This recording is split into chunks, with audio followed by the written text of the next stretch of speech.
what is, Laurie? I actually have been following a lot of it. So tell me in the audience what is going on with the Julian Assange situation and what is going to be happening going forward.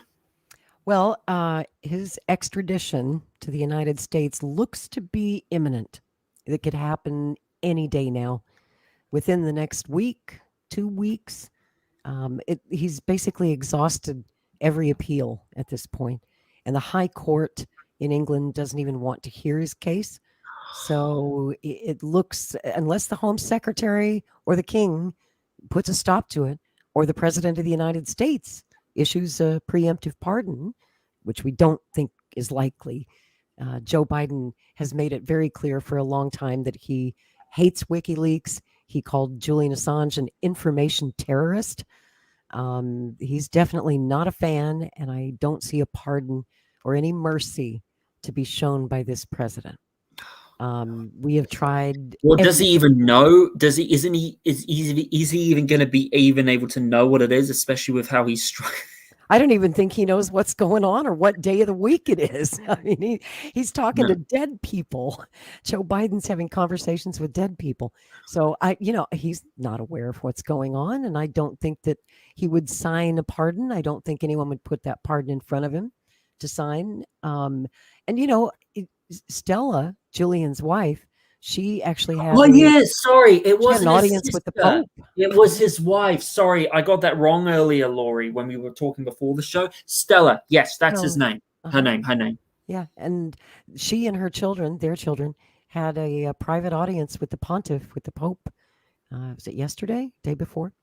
And so, there's a lot of international support for Julian's case. And strangely enough, even Australia is starting to get on board with the freedom. And New Zealand too. There's a lot of people here in New Zealand who are supporting it, About time. Welcome aboard. We've been waiting for you. So we are just, trying to raise the alarm that the clock is ticking. His appeals have all been exhausted.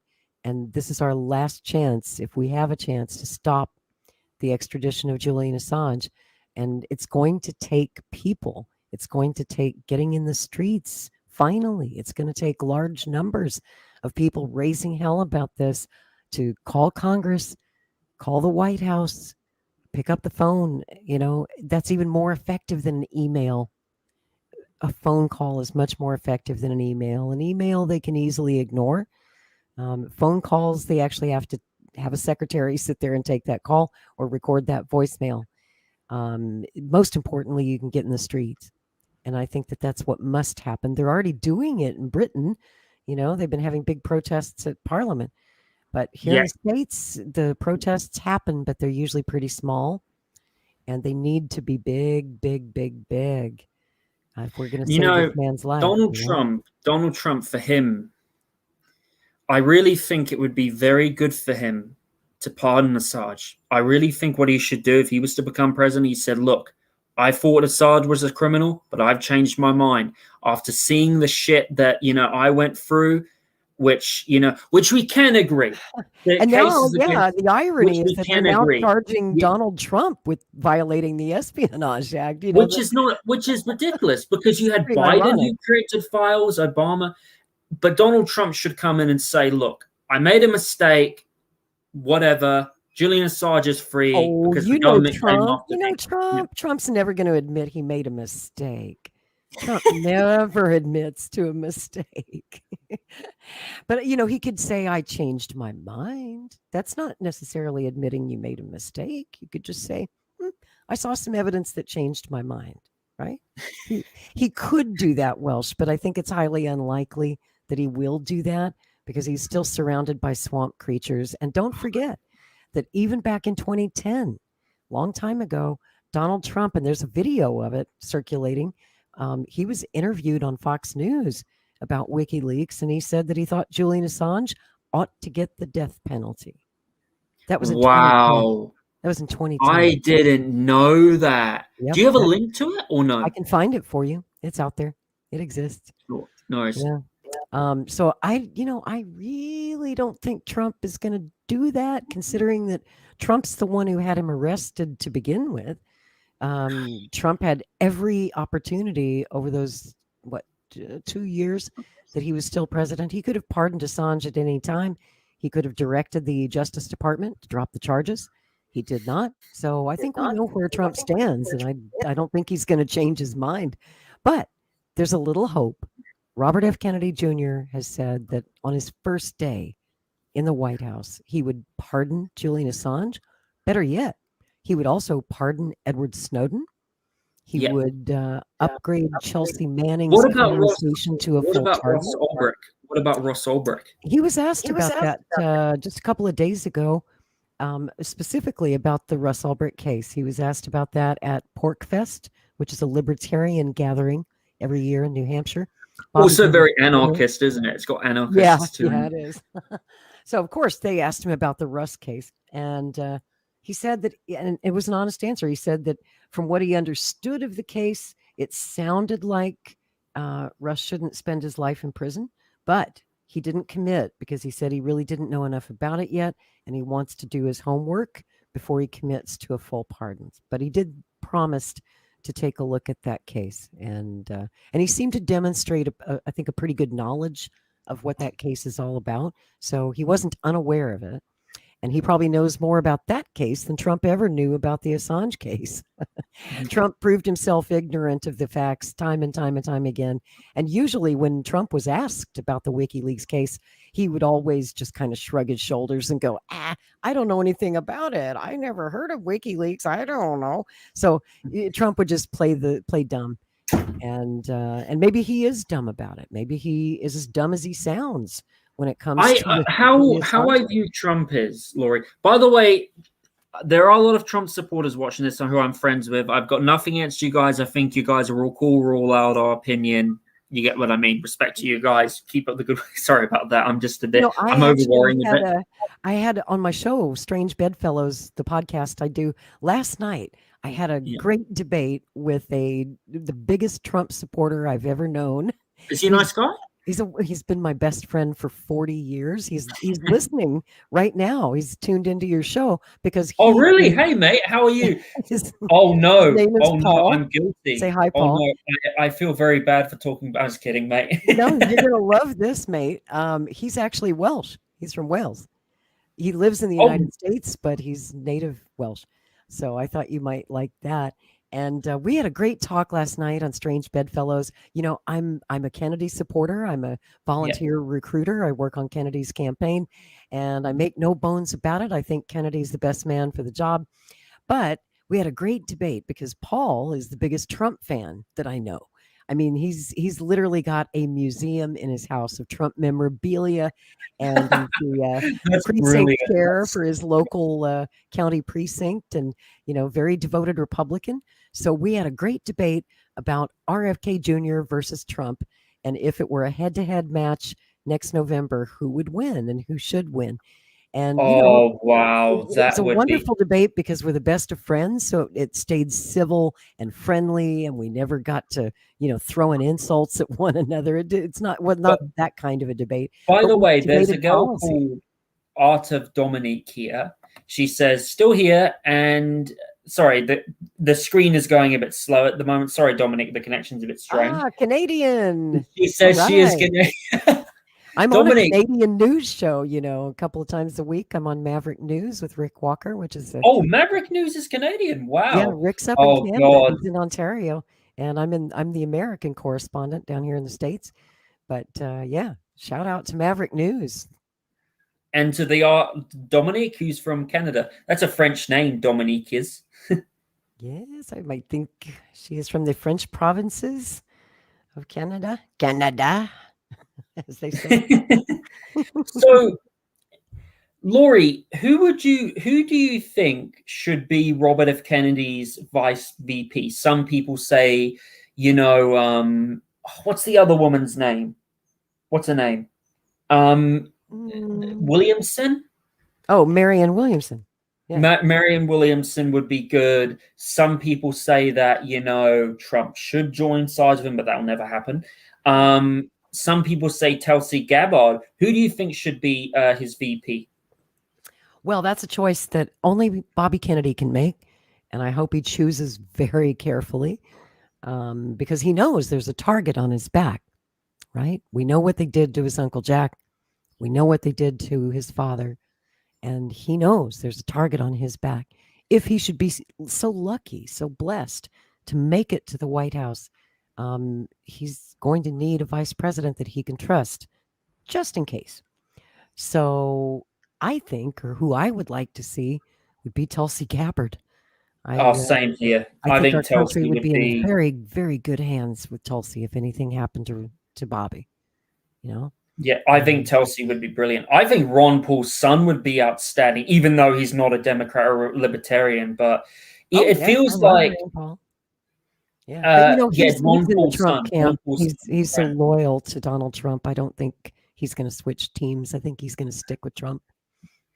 I personally, if I had a choice as a libertarian, there's not really any libertarian candidates who impress Not me. yet. I would Yeah, not personally yet. like Ron Paul's, Rand Paul to run as a libertarian and have Larry Sharpe as the vice president.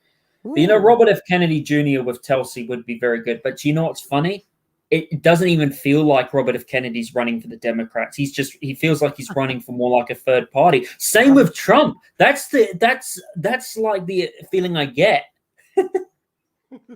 Well, I have been saying jokingly, but not jokingly, these past couple of weeks that it's great that Bobby's doing all the right wing and independent media and did the Joe Rogan show, and I'm like, you're doing a great job winning over Republicans and libertarians and independents, Bobby. Keep that up, but don't forget you're running in the Democratic Party primaries.